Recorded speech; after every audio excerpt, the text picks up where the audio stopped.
La emisión está comenzando. Todos los asistentes están en modo de solo escucha. Buenas noches con todos, señores. Muchas gracias por este conversatorio que estará a cargo del doctor Carlos Moriano. Carlos nos conversará el día de hoy acerca de los derechos de los deudores tributarios, estado de emergencia, procedimiento de prescripción y sanciones. Cabe mencionar, permítame que Carlos, le explique a Carlos de forma muy breve. Carlos es director del área de práctica y derecho tributario de comercio internacional de PPU, experto en asistencia en controversia en empresas nacionales y multinacionales. Ha sido vocal del Tribunal Fiscal, tiene una maestría por la Universidad Peruana de Ciencias Aplicadas en Derecho Corporativo Económico y docentes en la Universidad UPC y en ESAN, ¿no? Queremos dar las gracias a Carlos por su colaboración con el instituto y le cedemos el uso de la palabra. Carlos, muchas gracias. Muchas gracias, Víctor. Buenas noches. Quiero agradecer primeramente al instituto, al IPIET, por la oportunidad que me brinda de dirigirme a ustedes. En una coyuntura tan difícil por la que atraviesa el país entero, en realidad, como ustedes saben, y es de dominio público, el gobierno dictó el estado de emergencia y el aislamiento social obligatorio sobre la base, pues, en atención a la pandemia originada por el COVID-19. Este estado de emergencia ha generado impacto, digamos, en materia tributaria, y justamente el día de hoy lo que queremos es un poco conversar sobre ese impacto que ha generado especialmente en los procedimientos, en la prescripción y en las sanciones, ¿no? Relativo, pues, específicamente a los derechos de los usuarios, ¿no? Primeramente me quiero referir, la siguiente diapositiva, por favor.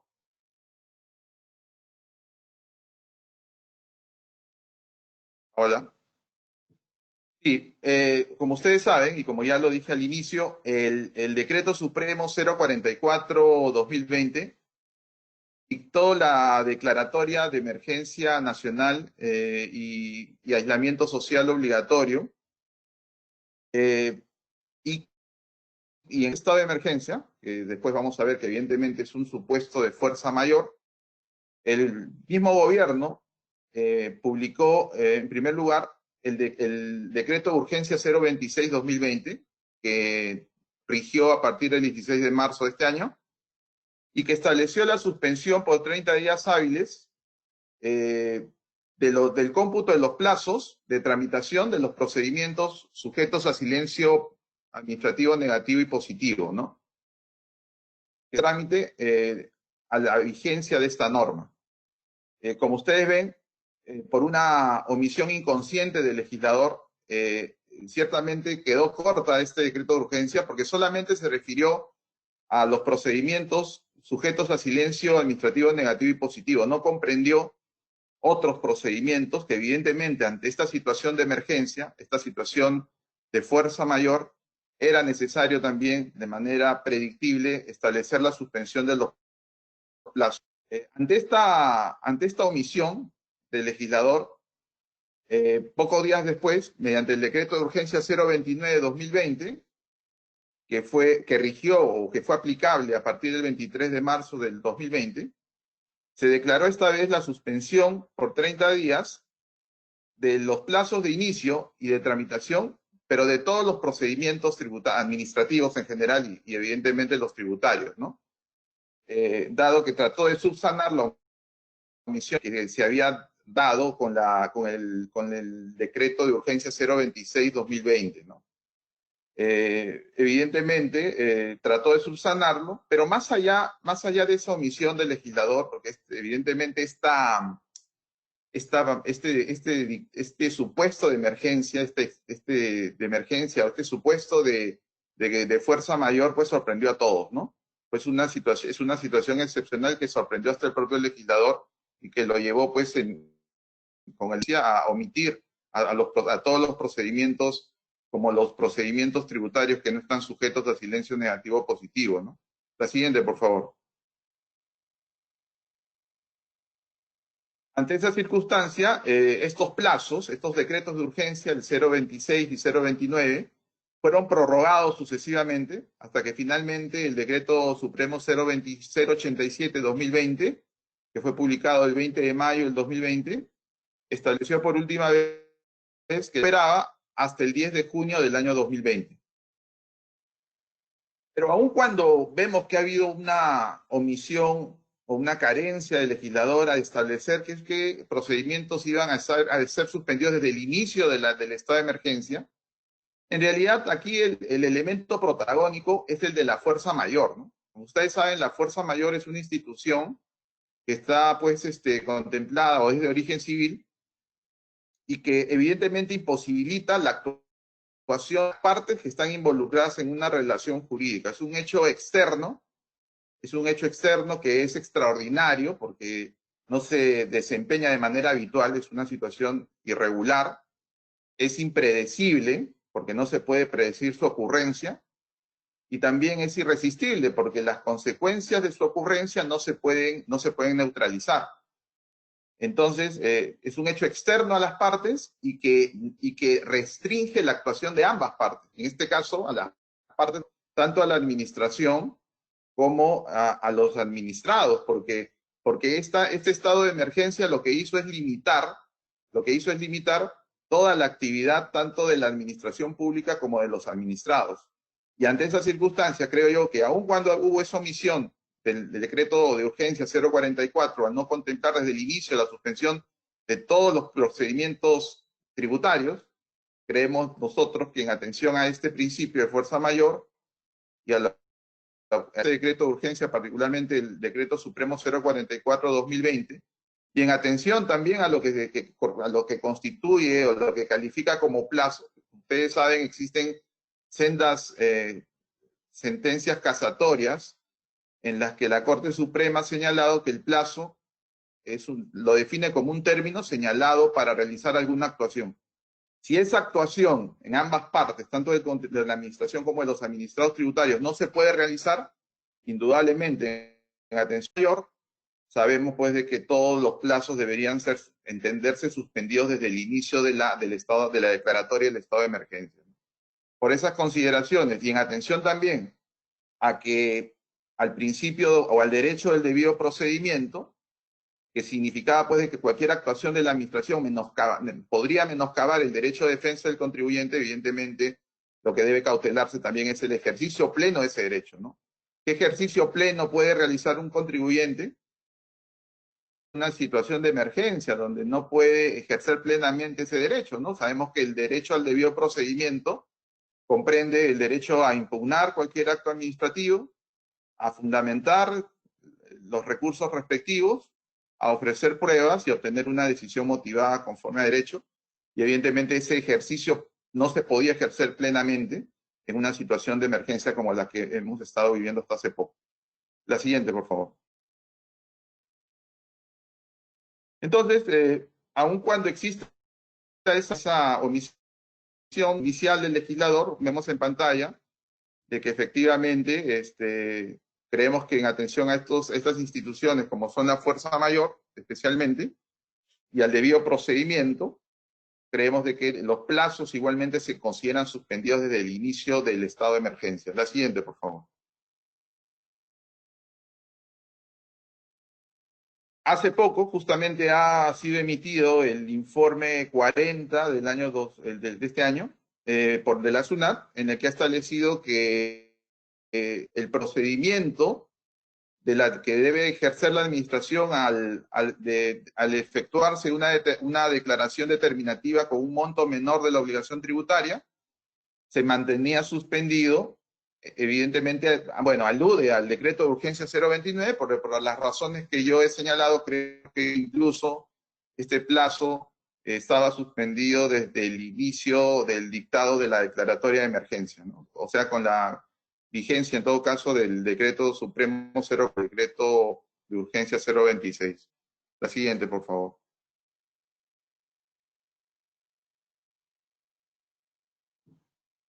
En atención a esta normativa que he reseñado, la administración también dictó el informe 38-2020, en el que señaló de que el plazo de fiscalización en atención al estado de emergencia se mantenía suspendido.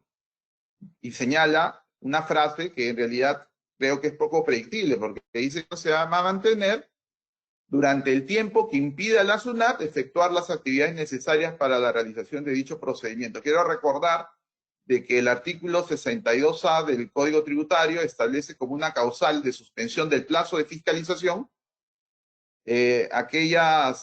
cuando se da un caso de fuerza mayor que imposibilita el desempeño de las actividades de fiscalización de la administración, ¿no? Ante esa causal de fuerza mayor establecida en la ley, este informe ha hecho suyo esa causal y ha establecido el estado de emergencia, considera que este estado de emergencia califica como un supuesto de fuerza mayor, ¿no? Y que ante esa fuerza mayor y durante el tiempo que impida al caso efectuar las actividades necesarias para la realización de dicho procedimiento, esa actuación, ese ejercicio se entiende suspendido, ¿no? La siguiente, por favor.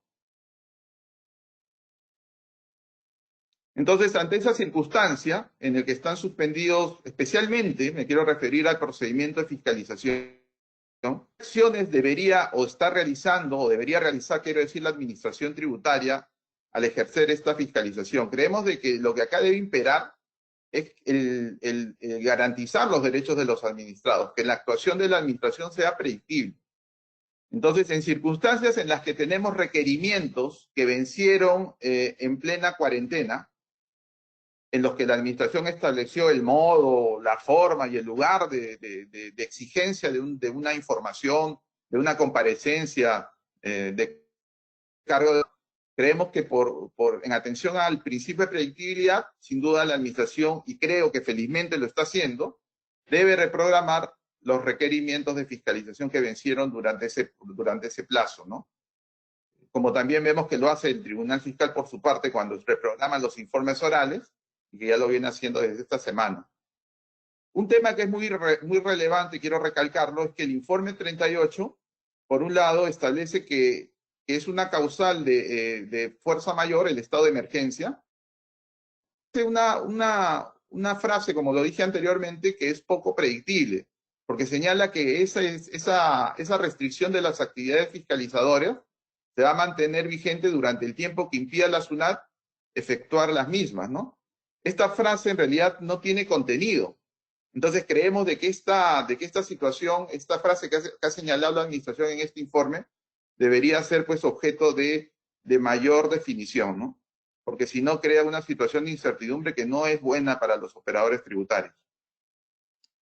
Otro tema que es relevante es precisamente la administración realizar estas actividades de fiscalización. ¿Será hasta el 10 de junio? ¿Será hasta el 30 de junio de repente? Entonces eso tiene que ser definido a la brevedad, ¿no? Porque si no genera una incertidumbre completa.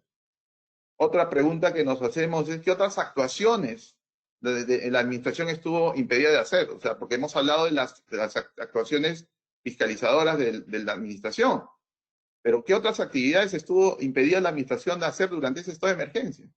Eso también tenemos que tamizarlo con mucha rigurosidad. La siguiente, por favor.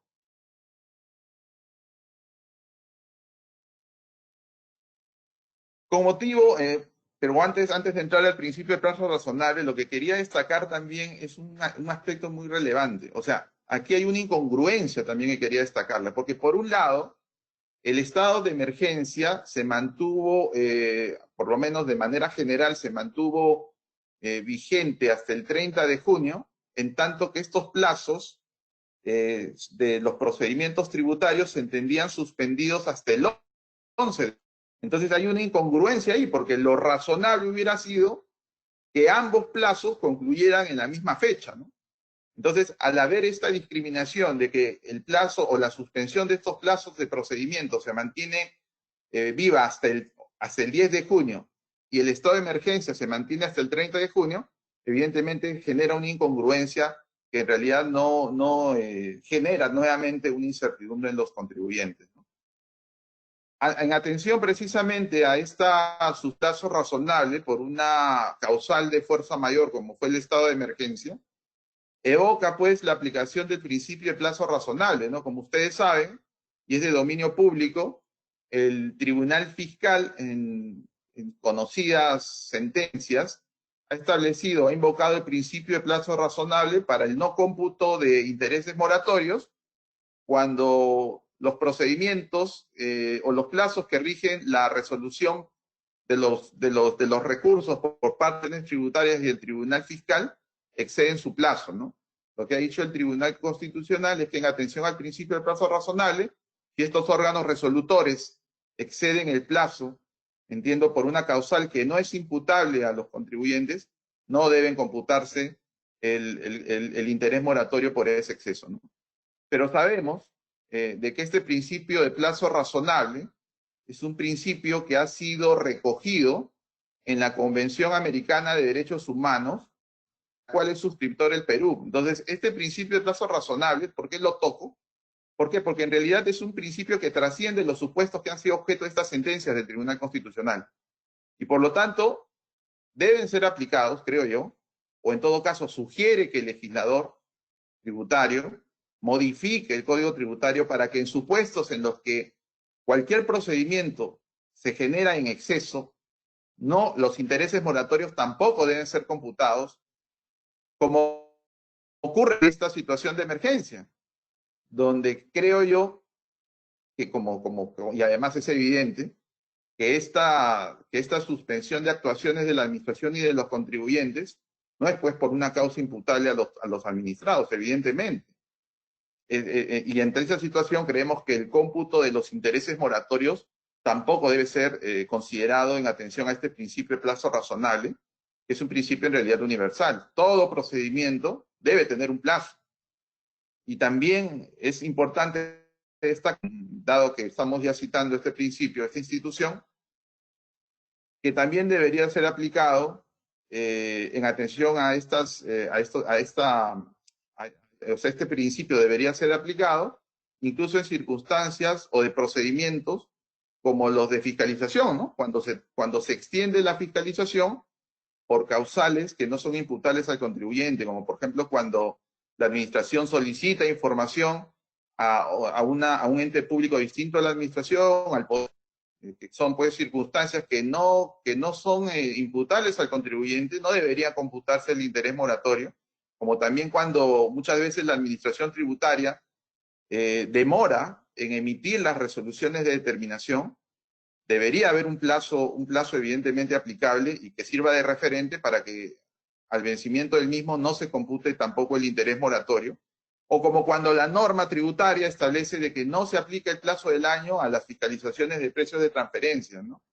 Hay ahí también un problema completo. ¿Por qué? Porque estas fiscalizaciones duran mucho tiempo, más de 2 años, más de 3 años, y evidentemente tiene que haber un plazo, ¿no? Este principio de plazo razonable tiene que ser aplicado, por lo menos para que exista un plazo límite y que los plazos y que los cómputos de intereses cesen cuando existe, pues, en general una causa que no es imputable al contribuyente, ¿no? La siguiente, por favor.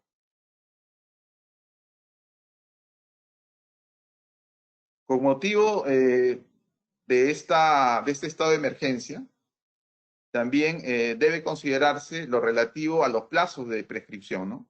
Como ustedes saben, la prescripción es una institución de origen civil que consiste en la pérdida de la acción de persecución que tiene el acreedor frente a su deudor por la inacción o letargo, ¿no?, de este acreedor en el transcurso del tiempo, de un plazo establecido legalmente, ¿no? Y que se reposa o se respalda en el principio de seguridad jurídica. El derecho tributario ha hecho suyo esta institución estableciendo ciertas ficciones legales, modulando, digamos, por ejemplo, el inicio del cómputo de plazos, las causales de suspensión y de interrupción del plazo prescriptorio. Pero, sin embargo, en atención precisamente a este estado de emergencia, sí nos obliga un poco a conversar sobre este asunto. ¿Por qué? Porque ya hemos visto de que el informe 031 ha establecido que el estado de emergencia ha dado un supuesto de suspensión del plazo de prescripción de la acción de cobro de la administración tributaria sobre la base de una causal de suspensión que está regulada en el artículo 46 del Código Tributario, donde se señala claramente que durante el lapso en que la administración no puede ejercer su facultad coercitiva o coactiva por la dación de una norma, en este caso la administración ha aludido al decreto supremo 044, se suspende el plazo de prescripción de la acción de cobro, ¿no? Asimismo, también está viendo a la prescripción de la acción de determinación sobre la base del informe 038, que establece que se suspende el plazo de fiscalización definitivo durante el tiempo que la administración no puede ejercer su facultad fiscalizadora. Como consecuencia de ello, también implícitamente estamos aludiendo a que se suspende también la acción, el plazo de prescripción de la acción de determinación y de sanción de la administración, porque es como causal de suspensión precisamente la suspensión del plazo de fiscalización, en este caso, por una causal de fuerza mayor, ¿no? La siguiente, por favor.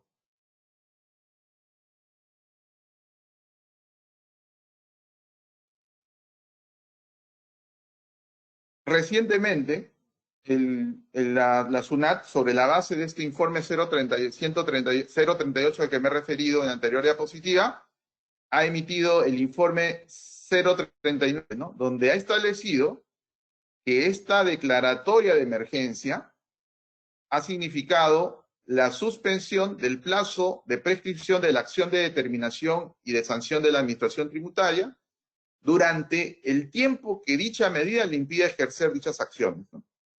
Entonces, y también ha establecido que se ha suspendido el plazo de prescripción de la acción para solicitar la devolución o la compensación de algún crédito o pago indebido en exceso de los contribuyentes, plazo en que esta medida de emergencia haya impedido a la administración ejercer actividades relacionadas con tales acciones, como por ejemplo la recepción de las solicitudes de devolución o de compensación, ¿no? Entonces aquí vemos de que la administración ha invocado precisamente la causal de fuerza mayor, ya digamos ha establecido ya con mayor precisión a través de este informe 039 de que existe una causa de fuerza mayor que a su vez suspende el plazo de fiscalización, el plazo de prescripción de la acción de cobro y en el caso del contribuyente de la acción para solicitar la devolución y de suspensión, ¿no? En realidad invoca precisamente el artículo 1315 del Código Civil cuando se refiere precisamente a la causal de fuerza mayor y que evidentemente impacta pues en la suspensión de los plazos de prescripción a los que me he referido, ¿no? En realidad, la doctrina recientemente se ha estado pronunciando precisamente sobre esta causal de fuerza mayor como es el estado de emergencia, originando una pandemia del COVID-19, y ha señalado que se trata de una causa mayor impropia, porque es una causal en realidad súper extraordinaria, que limita o restringe las actividades del país, de todo el país y en realidad de todo el mundo. Entonces es una situación muy particular, ¿no? Muy limitante de toda actuación tanto de la administración pública en general como de la actividad privada, ¿no?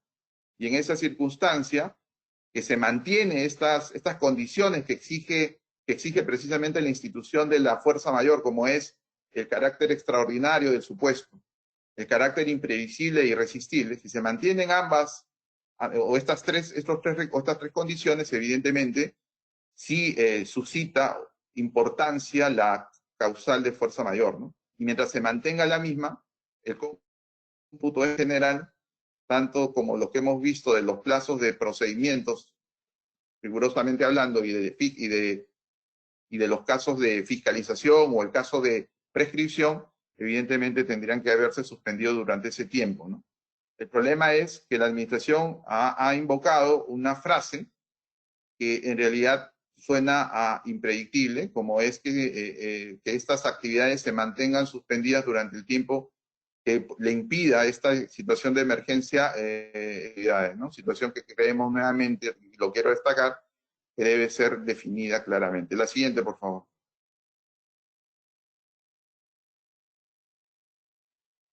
Entonces, el cómputo del plazo pues, de prescripción estuvo suspendido durante el estado de emergencia, ¿no? La situación es que esa frase que acabo de señalar no ha tenido hasta ahora, debería tener un contenido mucho más riguroso, porque sabemos que la fuerza mayor, en este caso, trasciende las normas de suspensión. Entonces, la pregunta que nos hacemos, y creo que habría una zona gris, si se entiende suspendido estos plazos hasta el 10 de junio o hasta el 30 de junio.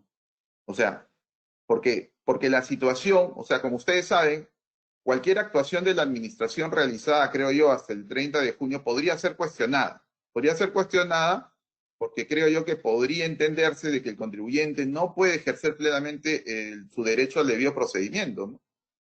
Un tránsito regular, habían instituciones que aún se mantenían inactivas, entonces el ejercicio del debido procedimiento podría haberse limitado. Es una situación que, como lo dije inicialmente, se genera por la incongruencia que hay entre el límite de la suspensión, que supuestamente fue hasta el 10 de junio para estos plazos de los procedimientos, versus la finalización del estado de emergencia que supuestamente culminó o que culminará generar el 30 de junio, ¿no? Ahí hay una discrepancia, una divergencia que genera pues también una incertidumbre. La siguiente, por favor.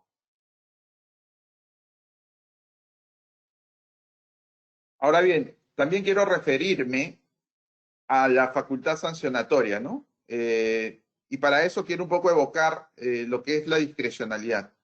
Ustedes saben que por los principios de funcionalidad y de legalidad, la actuación del ente pública está regida por la ley. La Constitución francesa, como ustedes saben, toda actuación del Estado debía ser limitada por la ley dictada por aquellos que hemos elegido democráticamente, ¿no? Entonces, y originalmente se entendía que toda actuación del ente público debía estar programada con rigurosidad en la ley. Posteriormente, se genera o surge una institución muy importante que es la discrecionalidad, ¿no? Por esta discrecionalidad, el legislador le otorga pública, en este caso a la administración tributaria, en ciertas facultades, le da cierto margen de libertad para sancionar en este caso, ¿no? O en general para realizar algunas ciertas actuaciones, ¿no? Ello sobre la base de que muchas veces el establecer una programación rigurosa de la actuación del ente público puede vulnerar el interés público, el derecho de los contribuyentes, y que no necesariamente va a ser, no se va a condecir no va a ser, digamos, a las numerosas actuaciones de la administración pública que cada vez son más complejas y dinámicas, ¿no? Esas son las razones que justifican la discrecionalidad. O sea, hay supuestos, dice el legislador, donde la administración tiene que tener cierta libertad de acción para poder establecer con eficiencia sus actuaciones, ¿no? Porque si esta actuación se parametra de manera muy rigurosa, se puede vulnerar los derechos de los contribuyentes. Pero este ejercicio no puede ser pues un ejercicio arbitrario, ¿no? Evidentemente no puede ser arbitrario, tiene que cumplir con el ordenamiento jurídico. Aquel funcionario que ejerce esta actuación de manera discrecional no puede vulnerar el principio de interdicción de la arbitrariedad, indudablemente, ¿no? Tiene que ser ejercida con razonabilidad y siempre tomando como más importante el interés público. En esa circunstancia, como ustedes saben, el artículo 166 del Código Tributario establece como facultad discrecional aquella mediante la cual la administración ejerce su facultad de determinación y sanción por la Comisión de Infracciones Tributarias. La siguiente, por favor.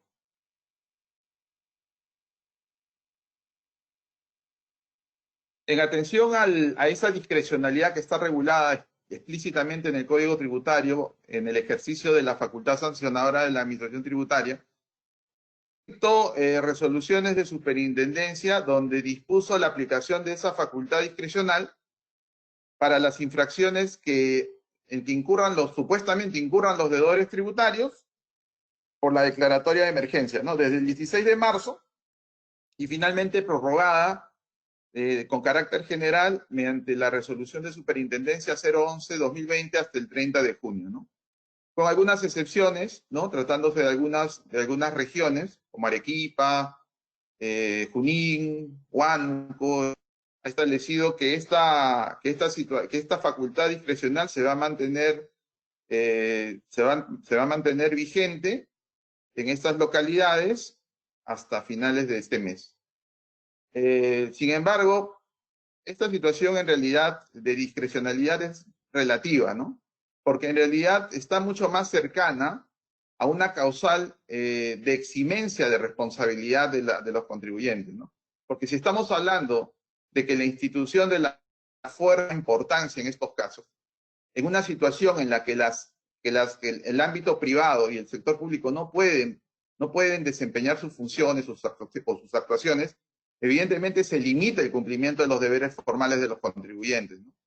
Entonces, aun cuando el legislador en este caso ha tratado de regular o darle contenido por esta situación de emergencia al ejercicio de esta facultad discrecional en materia sancionatoria, creemos que en rigor esta situación es mucho más cercana a que no se acciones, ¿no? ¿Por qué no se cometen infracciones? Porque esta situación de fuerza mayor neutraliza la posibilidad, evidentemente, de cumplir a cabalidad o de manera plena los deberes formales que básicamente sustentan la comisión de infracciones tributarias, ¿no? Entonces aquí, desde ese punto de vista, vemos de que bueno, lo que ha tratado un poco porque este tema de la discrecionalidad se suscita cuando se comete infracción. En este caso se puede entender que no se han cometido infracciones porque los deberes formales no se podían en una situación tan complicada como la que hemos estado viviendo con este estado de emergencia, ¿no? Entonces, particularmente desde mi punto de vista, lo que yo creo también es de que esta discriminación que se ha hecho para ciertas localidades donde se mantiene vigente la aplicación de esta facultad discrecional, creemos que no era necesaria. Creemos de que en todo caso esa discrecionalidad se debió mantener igual para todos, ¿no? Porque es una situación tan excepcional la que hemos vivido, o como estamos viviendo en este estado de emergencia, que creemos que debió ser homogenizada para todos los contribuyentes, porque estas discriminaciones que se realizan en la regulación, en este caso en materia tributaria, generan pues mucha incertidumbre, ¿no? Generan muchos vacíos. Y lo que como sucedió también cuando la administración tributaria estableció vencimientos para la presentación, por ejemplo, de declaraciones tributarias y pagos de manera discriminatoria, ¿no? Cosa que creo que viola el principio, vulnera el principio de igualdad y que genera pues también incertidumbre. La siguiente, por favor.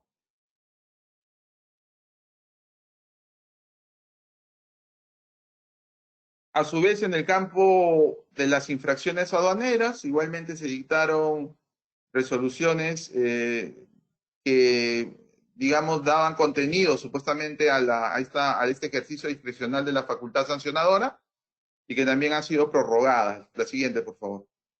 Lo cierto es que al margen de este ejercicio de discreción de las sanciones o de la determinación y de las sanciones tributarias o la aplicación de sanciones, creemos de que se genera también una magnífica oportunidad para que esta vez el legislador medite y, en todo caso, sincere las instituciones tributarias, ¿no? Si hace poco, como hemos visto en la aplicación del principio de plazo razonable, el Tribunal Constitucional y la Corte Suprema, como también cuando recuerdan ustedes, la capitalización de intereses en materia tributaria, estos tribunales y el Poder Judicial en general ha sincerado, por ejemplo, la aplicación de los intereses moratorios, la eliminación de la capitalización de intereses en materia tributaria y que finalmente fueron recogidas en el Código Tributario. Creemos que esta es una oportunidad magnífica que sugiere también de que se sinceren ciertas instituciones vinculadas al campo sancionatorio, ¿no? Ocurre, como ustedes saben, el tributo tiene un fin estrictamente pues recaudatorio, ¿no? Su finalidad es, su fin es financiar al Estado para que el Estado brinde actividades que el mercado no puede brindar. Esa es la razón de ser de los tributos, ¿no? Mientras tanto, las multas, que son sanciones pecuniarias, tienen un objeto como cualquier otra sanción distinto, tienen un rol disuasivo, un rol intimidatorio, ¿no? Un régimen sancionatorio sabemos que es mucho más eficiente que las sanciones se apliquen. Sin embargo, y vamos por favor a la siguiente diapositiva, vemos que el Código Tributario, de manera sistemática y de hace muchos años, ha establecido, por ejemplo, de que las multas forman parte de la deuda tributaria. Ha señalado también que la responsabilidad solidaria se aplica en materia de multas. Evidentemente, en el primer caso, estamos desnaturalizando la sanción, porque lo que se está haciendo es distorsionando el objeto de una multa en este caso. No tiene un fin recaudatorio las multas. Como también se viola el principio de causalidad sancionatorio, creo yo, cuando se atribuye responsabilidad solidaria por motivo de sanciones pecuniarias, ¿no? Creemos que eso es inconstitucional. Como también cuando no existe, pues, un procedimiento sancionador explícito para regular la determinación y aplicación de sanciones, o cuando todavía existen infracciones autoaplicativas, ¿no?, que vulneran el principio de presunción de inocencia y que deberían un poco eliminarse, ¿no?, la aplicación de sanciones de manera autoaplicativa por los contribuyentes, ¿no? Como también vemos de que existe todavía la regulación o el cómputo de intereses moratorios para las multas, ¿no? Y quiero un poco destacar lo que ha ocurrido hace cierto tiempo en Colombia, que es un país muy cercano a nosotros, donde inicialmente se computaban intereses moratorios tratándose de multas, igual como ocurre en el Perú actualmente, ¿no? Sin embargo, la Ley General Tributaria Colombiana ha sido modificada hace cierto tiempo, y esta vez ya no se computan intereses moratorios precisamente porque en la exposición de motivos de esa modificatoria se invocó el carácter no recaudatorio de las sanciones pecuniarias y que por eso se debía aplicarse únicamente un índice por inflación, ¿no? Creemos que esta es una oportunidad también para modificar esta norma, el artículo 181 del Código, que contempla los intereses moratorios aplicables a las multas. Es aplicable, pues, un índice de precios al consumidor que sí se aplica en otras circunstancias, para mantener, digamos, en valores constantes, ¿no?, a valor presente, las sanciones de multa y que no pierdan su carácter intimidatorio o represivo, ¿no?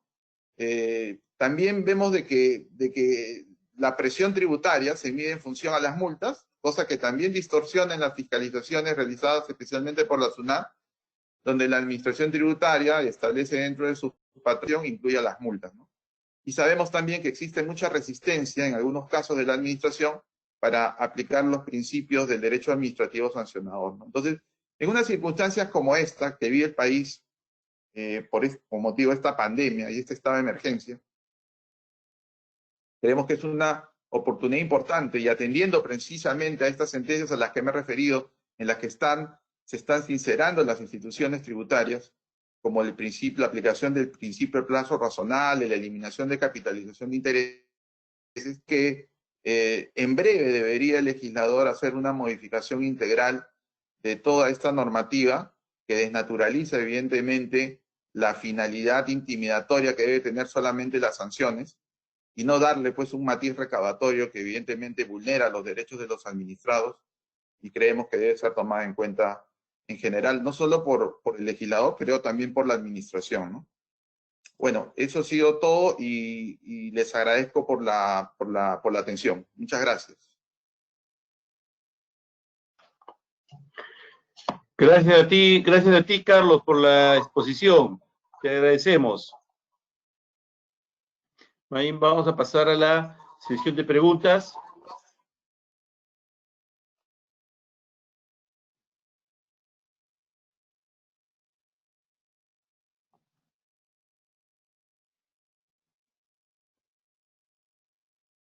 Ok, perfecto. Carlos, me informa que no hay preguntas. Entonces, más bien quería agradecerte en nombre del instituto tu participación, tu exposición, el tiempo que nos has dedicado, y esperamos contar contigo en una próxima conversatorio, ¿no? Esperamos poder contar con tu participación.